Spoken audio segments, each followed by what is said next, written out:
2024-এ এসে যে নতুন বাংলাদেশের স্বপ্ন আমরা দেখছি, সেই বাংলাদেশকে আমরা ঠিক কেমন রাষ্ট্র হিসেবে দেখতে চাই? সেই রাষ্ট্রের এই মুহূর্তে কতখানি সংস্কার দরকার, নাকি আসলে পুরো সিস্টেমেই সংস্কার দরকার? সেখানে জবাবদিহিতা নিশ্চিত করা থেকে শুরু করে বাংলাদেশের প্রতিটি মানুষকে বাংলাদেশে ঐক্যবদ্ধভাবে এগিয়ে যেতে হবে, এই সমস্ত চ্যালেঞ্জ নিয়ে আসলে আজকে আমরা আলোচনা করতে চাই। কতখানি চ্যালেঞ্জ আমাদের সামনে, রাষ্ট্র সংস্কারে আমাদের এই মুহূর্তে সবচেয়ে গুরুত্বপূর্ণ জায়গা কোনগুলো, এই বিষয়গুলো নিয়ে আলোচনা করব। আজকের দেশ সন্ধ্যায় আপনাদের সবাইকে স্বাগত জানাচ্ছি। আমি তাসনুভা তন্নি। দর্শক, রাষ্ট্র সংস্কার ও জবাবদিহিতা নিয়ে আজকের আলোচনায় আমার সাথে দুজন বিশেষ অতিথি আছেন। আমাদের সাথে আছেন ডক্টর আব্দুল্লাহ আল মামুন, সমাজ ও রাজনীতি বিশ্লেষক ও শিক্ষক, ঢাকা বিশ্ববিদ্যালয়, এবং আছেন এম.এ. আজিজ, সিনিয়র সাংবাদিক ও কলামিস্ট। আপনাদের দুজনকে স্বাগত জানাচ্ছি আজকের আলোচনায়। ডক্টর আব্দুল্লাহ আল মামুন, আপনাকে দিয়ে শুরু করতে চাই। রাষ্ট্র সংস্কারের কথা আমরা বলছি, আমরা জবাবদিহিতা নিশ্চিতের কথাও বলছি। রাষ্ট্রের সংস্কার প্রয়োজন, সেটি ইতিমধ্যে আমরা আসলে বুঝতে পেরেছি। যে আন্দোলন আমরা দেখেছি ছাত্ররা করেছেন, সেই আন্দোলনের পরবর্তী সময়টাতে আসলে আমাদের সামনে একের পর এক নানান রকমের তথ্য উঠে আসছে। বাংলাদেশের প্রায় প্রতিটি খাতকেই আমরা দেখছি একেবারে ভঙ্গুর অবস্থার দিকে নিয়ে যাওয়া হয়েছে। সেখান থেকে আমাদের নিশ্চয়ই উঠে আসতে হবে, বেরিয়ে আসতে হবে। সেখানে সংস্কারের জন্য আসলে সবাইকে এক থাকাটাও এখন খুবই জরুরি। সেই জায়গাগুলো নিয়ে একটু জানতে চাই, এই মুহূর্তে সবচেয়ে গুরুত্বপূর্ণ আসলে কি? তনি, আপনাকে ধন্যবাদ। প্রথম যে কথাটি বলতে চাই, আমাদের মধ্যে ইতিহাস থেকে আগে শিক্ষাটা নিতে হবে। আমরা যদি একটু পেছন ফিরে তাকাই, যে আমাদের ব্রিটিশ ঔপনিবেশিক শাসন আমলেও সংস্কারের প্রচেষ্টা হয়েছে। এরপরে আমরা যদি পাকিস্তান শাসন আমলে দেখি, সেটা নির্বাচনের মাধ্যমে যদি বলি আমরা, যে নির্বাচন আয়োজন করা হয়েছিল পাকিস্তানের সময় বা 54 সালে, বা সংবিধান প্রণয়ন 56-তে, বা 62-র শিক্ষা আন্দোলন, 66-র 6 দফা, সবগুলোই কিন্তু আমাদের জাতীয় বা দেশ বা সমাজের সংস্কার এগুলোর মধ্যে করার প্রচেষ্টা ছিল। একটু যদি আমরা পরবর্তীতে আসি, 90 যদি আমরা একটা অধ্যায় ধরি, সেখানে আমাদের কিন্তু সংস্কার প্রচেষ্টা ছিল। এরপরে পরবর্তীতে যদি আমরা দেখি, যে 1/11-এর পরবর্তীতে মনে হয় সবচেয়ে বেশি সংস্কারের উদ্যোগ নেওয়া হয়েছিল, একটু দীর্ঘমেয়াদী তত্ত্বাবধায়ক সরকার ছিল। এই প্রক্রিয়াগুলো থেকে যেটা আমাদের শেখার, সেটা হচ্ছে যে সংস্কার কতটুকু চেয়েছি, কতটুকু করতে পেরেছি, এই প্রশ্নটা আমাদের খুব গুরুত্বপূর্ণ। তা না হলে এই যে হাজারো জীবনের বিনিময়ে আমরা যে একটা নতুন বাংলাদেশের স্বপ্ন দেখছি, তাহলে কিন্তু সেই সংস্কার করা সম্ভব হবে না। সংস্কারের কোন কোন ক্ষেত্রে, যদি মোটা দাগে বলি যে কোন কোন ক্ষেত্রে সংস্কার প্রয়োজন, সেটা অবশ্যই আমাদের অর্থনৈতিক সংস্কার প্রয়োজন, সাংবিধানিক সংস্কার প্রয়োজন, বিচার বিভাগের সংস্কার প্রয়োজন। সংস্কার প্রয়োজন নেই কোথায়? কারণ 15 বছরের যে জঞ্জাল বা ফ্যাসিস্ট সরকারের যে বিভিন্ন প্রতিষ্ঠানগুলোকে ধ্বংস করার প্রক্রিয়া, সংস্কার সব জায়গায় প্রয়োজন। কিন্তু আমার মনে হয় একজন শিক্ষক হিসেবে এবং এই আন্দোলনে অংশগ্রহণকারী হিসেবে, যেটি আমি মনে করি যে একটা কাঠামোবদ্ধ সংস্কারটা খুব গুরুত্বপূর্ণ। প্রথম হচ্ছে একটা সংস্কার পরিকল্পনা থাকা দরকার, দ্বিতীয়ত যে কি কি সংস্কার হবে সেটি দরকার, এবং তৃতীয়ত হচ্ছে সংস্কার পর্যবেক্ষণ বা মনিটরিং, সেটা গুরুত্বপূর্ণ। আজিজ ভাই এখানে আছেন, উনি আমার বয়সে অনেক বড়। একটা কথা নিশ্চয়ই একমত হবেন যে বরাবরই সংস্কার প্রক্রিয়াটা আমাদের এখানে হয়েছে শাসক গোষ্ঠীকে ক্ষমতায় আনার বা শাসক গোষ্ঠীর ক্ষমতা সংহত করার ক্ষেত্রে। কিন্তু এবারে পুরোপুরি একটা ভিন্ন অবস্থা, এবং আমরা আশা করি যে সেই একই ভুল আমরা করব না। নিশ্চয়ই একই ভুল করার আগে হয়তো 2024 আমাদেরকে যা কিছু দেখিয়ে দিয়েছে, নিঃসন্দেহে রাজনৈতিক দলগুলো কিংবা যারাই ক্ষমতায় থাকবেন তাদেরকে মনে রাখতে হবে, জোর করে আসলে এখন আর ক্ষমতায় টিকে থাকা অন্তত সম্ভব নয়। ঠিক এই জায়গাটিতে আমি আজ যদি আপনার কাছে আসি, যে কথা বলছিলেন ডক্টর আব্দুল্লাহ আল মামুন, প্রায় সব খাতেই আমাদের সংস্কার দরকার। আমরা অর্থনৈতিক খাত থেকে শুরু করে রাজনৈতিক পর্যন্ত সব জায়গায় যদি দেখি, সব জায়গাতেই আসলে এক ধরনের ভঙ্গুর অবস্থা রয়েছে। ডিজিটাল বাংলাদেশ করতে গিয়ে আসলে আমরা অনেক বেশি টাকার বিনিয়োগের বেশিরভাগ ক্ষেত্রে আমরা দেখি সেটিও ফলপ্রসূ হয়নি। তার মানে সব জায়গাতেই আমাদেরকে নতুন করে কাজ শুরু করতে হবে। কিন্তু সেক্ষেত্রে আসলে খুব বুঝে শুনে সাবধানে পদক্ষেপ নিতে হবে কিনা, যদি আসলে আমরা সাবধানে পদক্ষেপ না নেই, সমীকরণ পাল্টেও যেতে পারে কিনা। ধন্যবাদ আপনাকে। দেখেন, ডিজিটাল বাংলাদেশ, কিন্তু ডাটা চলে না, মোবাইল চালানো যায় না। তো সুতরাং এখানে প্রশ্ন আছে। আর এই 15 বছরে আপনার 15,36,00,000 টাকা, 18,36,00,000 কোটি টাকা দেনা পার হেড। যে শিশু আজকে জন্ম নিচ্ছে তারও 1 লাখ টাকা ঋণ আছে, 1.5 লাখ টাকা তার লোন। তো সুতরাং দেশটা কিছু ইনফ্রাস্ট্রাকচার ডেভেলপমেন্ট হয়েছে, কিন্তু সারা পৃথিবীর সবচেয়ে বেশি খরচ, 3 ভাগ 4 ভাগ। তারপর ভেরি ইন্টারেস্টিং হচ্ছে এই যে আপনাদের এখান দিয়ে যে ফ্লাইওভারটা গেছে, এটাকে উদ্বোধন হয়েছিল লেফট হ্যান্ড ড্রাইভিং। বাংলাদেশে রাইট হ্যান্ড ড্রাইভিং গাড়ি চলে। এটাকে কারেকশন করতে টাকা দিছে, একটাকে এই প্রজেক্টটা অনুমোদন হয়, একটাকে ইঞ্জিনিয়ার থাকে, প্ল্যানিং মিনিস্টার থাকে, প্রধানমন্ত্রী তাকে প্রিজাইড করে। তারপরে আমি একদিন গেছি গাজীপুরে যাওয়ার সময় আমি একজনকে জিজ্ঞেস করলাম যেতে পারবো তো, হ্যাঁ কোনো সমস্যা নেই। গেলাম ঠিকই, আসার সময় আর দেখি এদিক বাঁকা ওদিক, কী ব্যাপার, তারা টেলিফোন করলাম তুমি এরকম, আমি তো পথ চিনি না। কয়ে না লেফট হ্যান্ড ড্রাইভিং এটা ওপেন করছে, এখন দেখে যে রাইট হ্যান্ড ড্রাইভিং, গাড়িতে চলে না, তখন ভাঙতেছে। এই হলো বাংলাদেশের ব্যাপার। বড় প্রজেক্টে খুব আশান্বিত ছিল, বড় প্রজেক্ট যেমন করেছে আমরা বড় দুর্নীতিও তেমন দেখেছি। ওইটাই তো এখন যেমন হইলে রূপপুর পারমাণবিক সাবেক প্রধানমন্ত্রীকে ঘিরে আমরা দুর্নীতির কথা শুনছি। 500 কোটি টাকার মিডিয়া, সেখানে সজীবদের জয় এবং টিউলিপের নাম আসছে, তারা এটার কাজের কন্ট্রাক্টে মিডিয়া করছে। তো যাই হোক, আমি মূল কথায় আসি যে দেখেন ছাত্ররা যে আন্দোলন করলো, বাংলাদেশের ইতিহাসে কোনো ছাত্র আন্দোলন ব্যর্থ হয়নি, এবারেও ব্যর্থ হয় নাই। এটাকে নাম দিছে বিপ্লব। তারা কি চেয়েছে, মূলত তাদের শেষে যে লিখিত দাবি ছিল আমার কাছে নোট করা আছে, যে মানুষের জীবনের নিরাপত্তা এবং সমাজের ন্যায় বিচার প্রতিষ্ঠায় সরকারের পতন ও ফেসিবাদের বিলোপ। এটার এক কথায় যদি উত্তর দেওয়া যায় তাহলে তারা একটা মানবিক বাংলাদেশ চেয়েছে এবং দেশে গণতন্ত্র চেয়েছে, অর্থাৎ ফেসিবাদের বিলোপ চেয়েছে। এখন ফেসিবাদের বিলোপ বাংলাদেশে হয়েছে, কিন্তু বিপ্লব, প্রতি বিপ্লব শব্দ আছে। সুতরাং এই ফেসিবাদের যে হলো, পতন ঘটেল এবং সাবেক প্রধানমন্ত্রী আপনার ভারতে পলায়ন করলো, সেখানেও কিন্তু তার আমাদের যে বন্দি বিনিময় চুক্তি আছে সেখানে তিনি কিন্তু ইল্লিগালি, তার পাসপোর্ট বৈধ না, তারপরেও তাকে রাখা হয়েছে। হ্যাঁ, এইসব প্রশ্ন যখন মামলা উঠবে তাকে তো চাইবে। আমরা অনুপ চেটিয়াকে দিছি না ফেরত, দিছি তো, অনেক 7 সেক্টরের শান্তা জেলে ছিল, জেল থেকে বের করে দিছি, তো তাকে ফেরত দিতে হবে, নাহলে মানবতা বিরোধী আন্তর্জাতিক আদালতে বিচার হবে, সমস্যা নাই। তা আমার বক্তব্য হলো এখানে যে রাষ্ট্র সংস্কার, সর্বাঙ্গে ঘা মলম লাগাবেন কোথায়? রাষ্ট্রের সব অর্গান, রাষ্ট্রীয় প্রতিষ্ঠানগুলো কিন্তু ধ্বংস হয়ে গেছে। আপনি দেখেন বিপ্লব প্রতি বিপ্লব বলা হয়, দুটো প্রতি বিপ্লব কিন্তু সংগঠিত হতে যাচ্ছিল, ছাত্ররা এটা রুখে দিছে। যেমন আমি বলি 15ই আগস্টে ভারত থেকে এই সাবেক প্রধানমন্ত্রী টেলিফোন করে বলছে ওখানে জমায়েত হয়ে বিপ্লব করো, কাউন্টার বিপ্লব। সেটা ছাত্ররা ওখানে গেছে, যাওয়ার পরে কেউ বলছে যে ওখানে নাকি নারী নিগৃহীত হয়েছে, অমক হয়েছে। এই নারী তো ভারতের টেলিভিশনে যে সাক্ষাৎকার দিছে সে তো বাংলাদেশেই না, সে বলছে 90% দেশের নাকি লুট হয়ে গেছে, ডাকাতি হয়েছে, সব হিন্দু মন্দির মসজিদ সব ভেঙে দিয়েছে। ভাই, একটা ফেসিবাদের যদি পতন ঘটে, তারা যদি সব পালিয়ে যায়, তাহলে কিন্তু তার কোনো না কোনো জায়গায় জনরোষের প্রতিফলন ঘটবে। 3টা দিন সরকার ছিল না, আমেরিকার মতো জায়গায় আপনার লোডশেডিং হওয়ার পরে সব লুট হয়ে পুরো চলে গেছে। বাংলাদেশের 3টা দিন সংগ্রাম, সরকার ছিল না, তারপরেও ওই দেশে তো এমন কিছু ঘটে না। রাজনৈতিক পট পরিবর্তন হলে নানান ধরনের পরিবর্তন আমাদেরকে খানিকটা মেনেও নিতে হবে, সেটিও আসলে যথেষ্ট স্বাভাবিক। ডক্টর আব্দুল আল মামুন, আবার আপনার কাছে আসি। যে আমরা অর্থনীতি নিয়ে বারবার আলোচনা করছি, আমরা ব্যাংকিং খাতকে প্রায় ধ্বংসের পথে চলে যেতে দেখলাম। সেখানে আসলে খুব স্পেসিফিকভাবে দুইজনের নাম নিতেই হয়, সালমান এফ রহমান কিংবা এস আলম গ্রুপের মতন আরও বিশেষ করে যারা আছেন, বিশেষ করে যারা দুর্নীতি করে গেছেন বাংলাদেশে, বেনজিরদের মতন যারা আছেন, মতিউরদের মতন যারা আছেন, তারা আসলে অনেকটাই বলা চলে যে একেবারে রাজনৈতিক আশ্রয়ে এই ধরনের দুর্নীতিগুলো করেছেন। সেখান থেকেও আমাদের বেরিয়ে আসার সময় হয়েছে কিনা? না, অবশ্যই আজিজ ভাই যে কথাটি বললেন যে ঋণের কথা, আমরা শুধুমাত্র শেখ হাসিনা কিন্তু পালিয়ে যাননি, আমাদের দেশের ইমেজ নিয়ে পালিয়ে গেছেন এবং সবচেয়ে বড় কথা অর্থনীতিটাও নিয়ে পালিয়ে গেছেন। যে ঋণ আসলে বাংলাদেশের 3টি বাজেটের সমান। জি জি জি, ওনার যে অর্থনৈতিক ব্যবস্থা ছিল, একজন অর্থনৈতিক প্রভু, তার আন্ডারে সামন্ত প্রভুরা ছিল, যারা বিভিন্ন সেক্টরে, কেউ শেয়ার মার্কেটে, কেউ ব্যাংকিংয়ে, কেউ মিডিয়াতে, কেউ অন্য অন্য ক্ষেত্রে, ইভেন পুলিশ বাহিনীকেও একইভাবে ব্যবহার করা হয়েছে।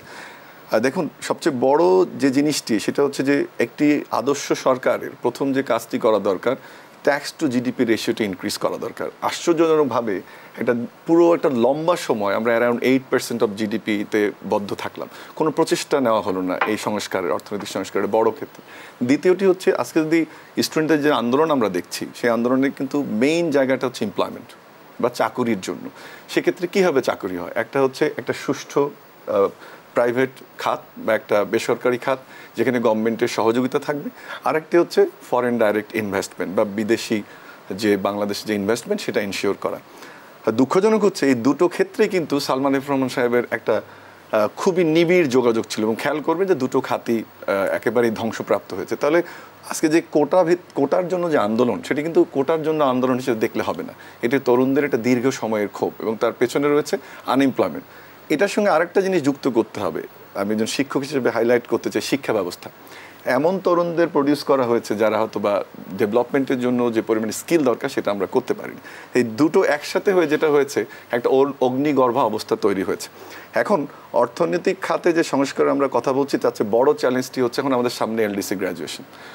এলডিসি গ্র্যাজুয়েট যারা 5টি বা 6টি দেশ হয়েছে, তাদেরকে কিন্তু কোনো ক্ষেত্রেই এই জিএসপি ফ্যাসিলিটি 3 বছরের জন্য একটা গ্রেস পিরিয়ড দেওয়া হয়, এবং অনেক দেশে এটা একটা নির্দিষ্ট সময়ের পরে আর বাড়ানো হয় না। সো প্রথম যে কাজটি হবে আমাদের যে ব্যাংক খাতের সংস্কারের পাশাপাশি এলডিসি গ্র্যাজুয়েশনটাকে ডেফার করা। আমার মনে হয় যে আদর্শিকভাবে 2 থেকে 3 বছর এটা পিছিয়ে দেওয়া দরকার, এটা সামনে এগোনোর কোনো উপায় নেই। দ্বিতীয় হচ্ছে ট্যাক্স টু জিডিপি খাতটা ঠিক করা। কিন্তু সবচেয়ে বড় যে জিনিসটি করা দরকার, বিদেশে যে অর্থ পাচার হয়েছে, যেটা আমি বললাম যে শেখ হাসিনা শুধু পালিয়ে যাননি, দেশের অর্থনীতিকেও সাথে করে নিয়ে গেছেন। ভাবুন যদি দুর্নীতি করে টাকাটা এখানেও থাকতো, কোনো প্রতিষ্ঠান করতো, তাহলে কিন্তু এমপ্লয়মেন্ট হতো, ইন্ডাস্ট্রিয়ালাইজেশন হতো, সেটা কিন্তু হচ্ছে না। অন্যদিকে বাংলাদেশের ইমেজ নিজে টার্নিশ করেছেন এই সরকার বা সরকার প্রধান যারা ছিলেন।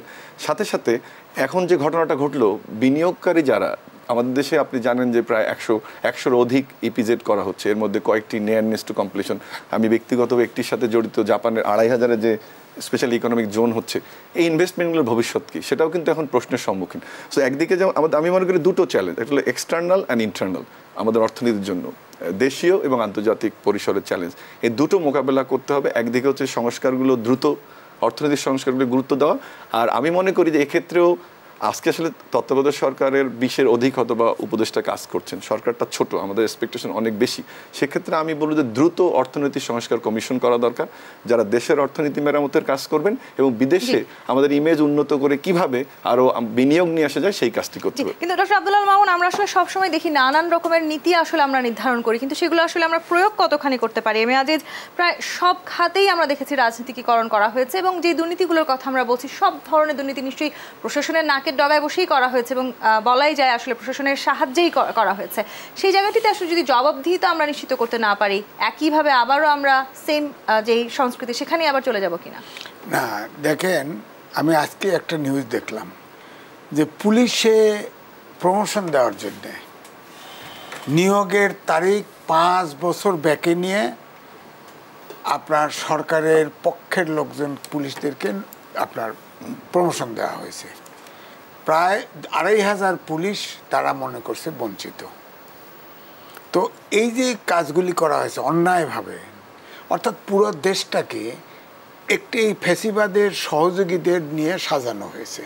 তো সুতরাং আপনি যদি সংস্কার করতে চান, হাত দেওয়া তো কঠিন। তবে আমি এটা বলবো যে বাংলাদেশ ব্যাংকের যে গভর্নর হয়েছেন, শ্রীলঙ্কায় ব্যাংক্রাপসি হয়ে গেল না, বাংলাদেশ ব্যাংকের কারণে কিন্তু গভর্নরের কারণে দেশটা কিন্তু দাঁড়ায় গেছে। আমার মনে হয় যে এই গভর্নরও যোগ্য লোক আছে, তারপরে অর্থ উপদেষ্টা আছে, তিনিও যোগ্য লোক, অর্থাৎ কিছু যোগ্য লোক তো আছে। তারপরে ধরেন আইন উপদেষ্টা আছে, সে কিন্তু অলরেডি বিচার বিভাগ প্রায় সাজায় ফেলছে। হ্যাঁ, সুতরাং আমার মনে হয় যে এটা হলো অন্তর্বর্তীকালীন সরকার, এ তো হয়তো সব কিছু করে যেতে পারবে না, সময় তাদের দিতে হবে। ধারাটা আমরা শুরু করতে চাই, আমরা শুরুটা করতে চাই, অ্যাটলিস্ট রাষ্ট্রীয় কাঠামোটা সংস্কার, অর্থাৎ জবাবদিহিতার জায়গাটা যদি আসলে আমরা নিশ্চিত করতে না পারি, যতই আমরা নীতি প্রয়োগ করি, আমাদের আসলে আমরা যেই রেজাল্ট চাইছি সেটা পাবো কি? আমি বলছি এইটাই যে আপনি রাষ্ট্রীয় যে প্রতিষ্ঠানগুলি, এটাতে যদি সংস্কার করেন, ধরেন আমি যেটা আগে বলি নাই যে প্রতি বিপ্লব আপনার ছাত্ররা কিন্তু এই সুপ্রিম কোর্টে ঢুকছিল, ওই সময়ে ওই আগের প্রধান বিচারপতির নেতৃত্বে একটা বিচার বিভাগীয় কু হওয়ার চেষ্টা হচ্ছিল, এটাতে প্রতিহত করছে। 15ই আগস্টে ফুল দেওয়ার নাম করে প্রতিবিপ্লব করতে, অর্থাৎ এখানে ছাত্ররা ভ্যানগার্ড হিসেবে থাকবে। তবে অবশ্যই আমাদের সকল, এটা তো ছাত্র গণ অভ্যুত্থান, সুতরাং ছাত্র গণ সবাইকে এই ক্যারেক্টারকে সাহায্য করতে হবে এবং একটু সময় তো দিতে হবে। নিশ্চয়ই, সেটাই বলছিলাম যে ঐক্যবদ্ধভাবে আসলে আমাদের কাজ করতে হবে, যেহেতু আমরা পুরো রাষ্ট্রকে সংস্কার করার কাজে নেমেছি। আমি এই জন্য বলছি যে এই সরকারের কাছে আপনি অল্প সময়ের জন্য এই সরকারের কাছে জবাবদিহি চাচ্ছেন না, তবে একটা রোডম্যাপ তৈরি করে দিতে হবে যাতে করে নেক্সট গভর্নমেন্ট যেই আসে তাকে যেন জবাবদিহি করতে হয়। সেই সাথে যখন আসলে এই আন্দোলন শুরু হয়েছিল, বৈষম্য বিরোধী আন্দোলন, সেই বৈষম্যও যাতে আসলে বাংলাদেশে না থাকে সেটিও আমাদের মাথায় রাখতে হবে। ছাত্রদের যে আন্দোলন ছিল সেই আন্দোলনের কাঁধে ভর করে অন্য কোনো রাজনৈতিক দল কিংবা অন্য কোনো তৃতীয় পক্ষ যাতে করে আসলে বাংলাদেশের এই গণঅভ্যুত্থানের ফলাফল নিজেদের ভোগ করতে না পারে, সেখানেও নিশ্চয়ই আমাদের নজরদারি করার খুবই প্রয়োজন আছে বলে আপনারা মনে করছেন কিনা। আমি এই উত্তরটি নিয়ে একটি বিরতি নিয়ে ফিরতে চাই। সন্ধ্যায় বিরতি নিয়ে ফিরছি, সাথেই থাকুন।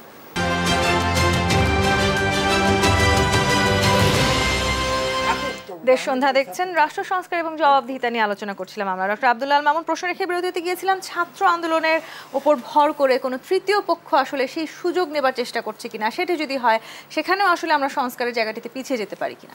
না, তৃতীয় পক্ষ বলতে যদি আমরা বুঝি যে কোনো রাজনৈতিক শক্তি যারা মাঠে আছে তারাই আন্দোলনের স্টেক হোল্ডার ছিল, এটা একদিকের বিষয়টি।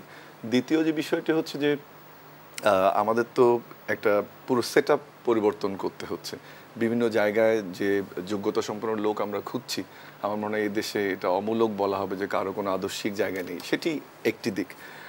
তবে যেটি সবচেয়ে গুরুত্বপূর্ণ সেটি হচ্ছে যে সেটি যেন না হয় সেই উদ্যোগটা নেয়া। দুটো ছোট্ট উদাহরণ আপনাকে দেই, যে যখন ফিলিপিন্সে 1986-এ 1986 সালে যখন ফার্ডিনান্ড মার্কোস ফল করলো এবং সেখানে নতুন একটা সরকার ব্যবস্থা তৈরি হওয়ার কোরাজানি কুইনের নেতৃত্বে যখন তৈরি হলো, তখন কিন্তু যারা বিপ্লব করেছিল তারা সাকসেসফুলি লিবারেল পার্টি ফর্ম করে ফিলিপিন রান করেছে। আবার যদি আমরা পূর্ব ইউরোপের যে বিপ্লব রাশিয়া ফল করার পরে 89 to 91, সেখানে দুটো উদাহরণ আছে। একটা হচ্ছে যে আমরা যদি পোল্যান্ডে দেখি, the solidarity party, they are very strong party now, তারা যেমন ইম্প্যাক্ট করেছে সোসাইটিতে। আবার চেকোস্লোভাকিয়া তখন যেমন ছিল, সেখানে কিন্তু সিভিক ফোরাম বা তারাও গুরুত্বপূর্ণ ভূমিকা রেখেছে, পরবর্তীতে পলিটিক্যাল পার্টি ফর্মেশনের দিকে গেছে। তো এই মুহূর্তে আমি মনে করি যে প্রেক্ষিতটা নিয়ে আমরা কথা বলছি, এখনও আমাদের আসার জায়গাটা হচ্ছে আমাদের তরুণরা, যারা এই গণ অভ্যুত্থান বলি বা বিপ্লব বলি সেটিকে নিশ্চিত করেছে। এবং তারা তো একটা প্রেশার গ্রুপ হিসেবে আমরা দেখতে চাই। তার ফরমেশন কি পলিটিক্যাল ফরমেশনে যাবে নাকি সোশ্যাল ফরমেশনে যাবে সেটি ভিন্ন বিষয়। যে জায়গাটি গুরুত্বপূর্ণ, তৃতীয় শক্তি তখনই সুযোগ নিতে পারবে, বা একটু আগে আজিজ ভাই যেটা বললেন যে প্রতি বিপ্লবের ইস্যুটা, সেটা হচ্ছে যে আমরা একটি নতুন সরকার, নতুন মোড়কে, এবং কারোরই প্রস্তুতি আসলে ছিল না। শেখ হাসিনা যেমন হয়তো বা জানতেন না 3-4 তারিখে যে তাকে পালিয়ে যেতে হবে, বা যারা এখন সরকার গঠনে মনোযোগ হয়েছে ছাত্ররা এবং অন্যরা, তারা হয়তো বা এটা জানতো না।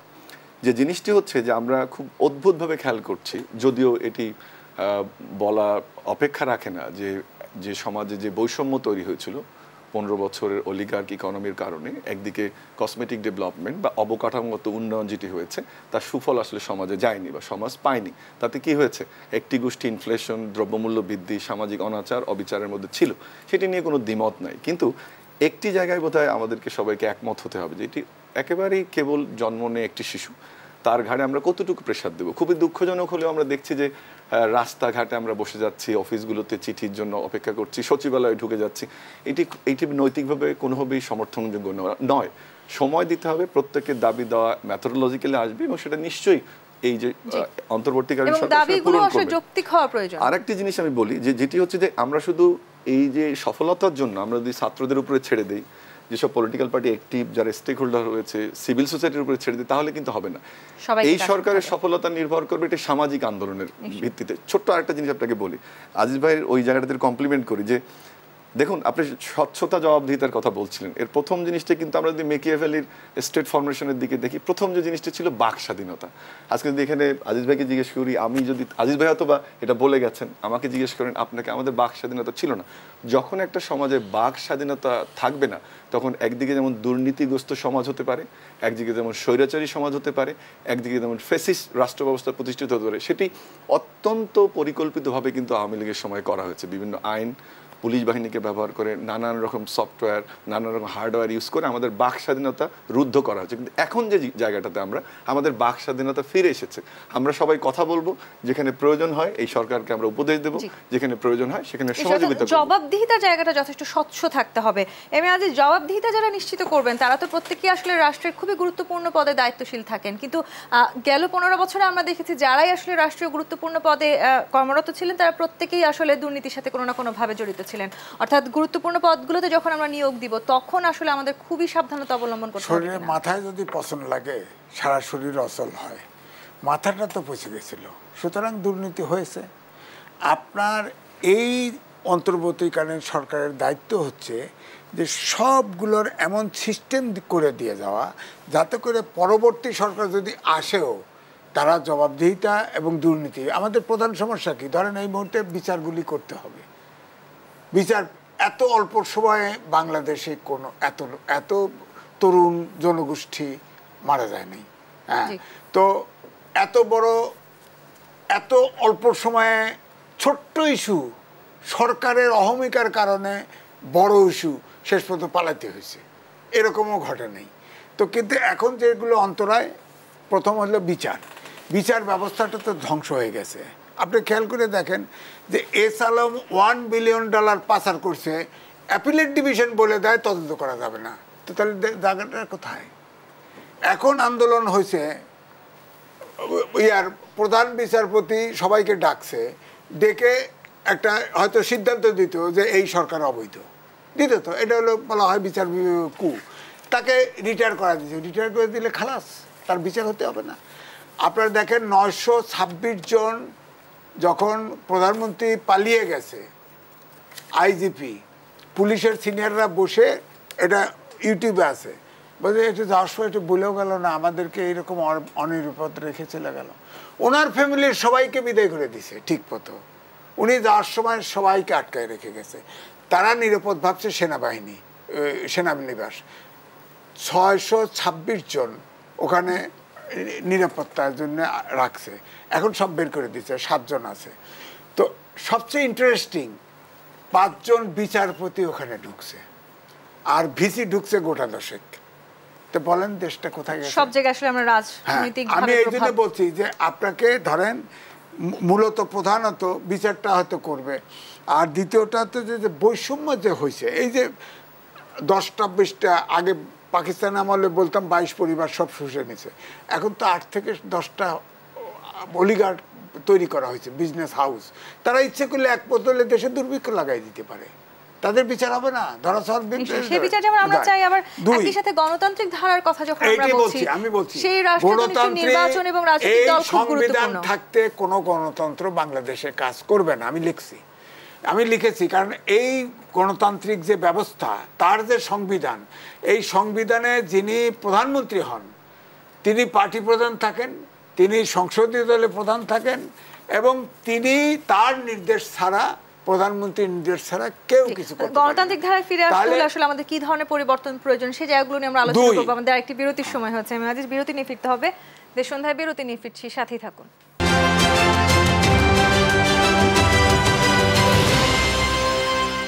দেশ সন্ধ্যা দেখছেন। ডক্টর আব্দুল আল মামুন, রাজনৈতিক ধারায়, গণতান্ত্রিক ধারায় যদি আমরা ফিরে আসতে চাই সেক্ষেত্রে রাজনৈতিক দলগুলোর মধ্যেও সংস্কার প্রয়োজন, সেটি আমরা দেখতেই পাচ্ছি, এবং একটি সুষ্ঠু নির্বাচনের প্রয়োজন। সেক্ষেত্রে রাজনৈতিক দলগুলো নিয়ে আমরা নতুন করে কিভাবে কি ভাবছি? দেখুন, যে জায়গাটা থেকে শুরু করতে চাই, আমাদের শিক্ষার্থীরা যারা এই বিপ্লবটি করলেন তারা কিন্তু বলছেন রাষ্ট্র সংস্কার, এবং সেই রাষ্ট্র সংস্কারের মূলনীতি তারা বলছেন ন্যায় বিচার, মানবিক, একটা সমতা ভিত্তিক বৈষম্যহীন সমাজ নির্মাণের জন্য।